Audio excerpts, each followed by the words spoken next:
एक ऋषीची मुलगी होती, तिचं नाव होतं कद्रू. आता ती दुरास ऋषीपाशी तो गेला, म्हणून तुम्ही माझ्या मुलगीचा स्वीकार करा.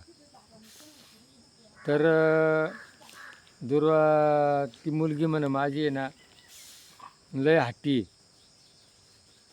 त्याने सांगितलं तिचे मी किती 100 अपराध पूर्ण करील आणि 100व्या अपराधामध्ये तिला मी जाळून भस्म करील. जसं शिशुपाळाला काय सांगितलं होतं कृष्णाने, मी त्याचे 100 अपराध मान्य करील आणि मग त्याला मारील. तसं तिचे 100 अपराध त्यांनी सहन केले दुरास ऋषींनी. ती इतकी वातट होती, हा म्हणायचा एक, ती म्हणायची बलती. आजही समाजामध्ये काही महिला आहेत, हे हट्टीपणा करतात, वातडपणा करतात आणि त्रास देतात.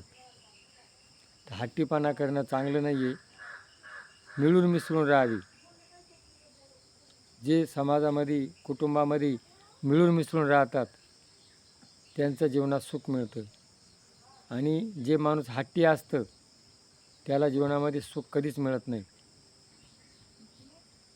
आणि मग त्याने काय केलं, त्याला शाप दिला आणि ती जळून भस्म झाली. तिचे वडील आले आणि त्यांनी विनंती केली, ते रडायला लागले. मग तिला काय केलं, त्याने जिवंत केलं. आणि तिला काय केलं, केळीचं झाड, कद्रू केळीची वनस्पती तयार केली.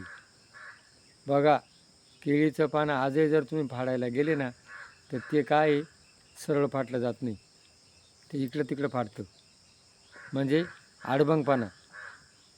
आणि मग ते केळीला असा मान दिला का देवपूजेला केळी वाहिली जातील. म्हणून आज देवपूजेला आहे ना केळी वाहिले जातात. तिला मान कुठं दिला, देवपूजेला. म्हणून वात्रटपणासुद्धा चांगला नाही आहे. मिळून मिसळून राहा, समाजात मिसळा, कुटुंबात मिसळा, एकोप्यानं राहा. जय भैरवनाथ.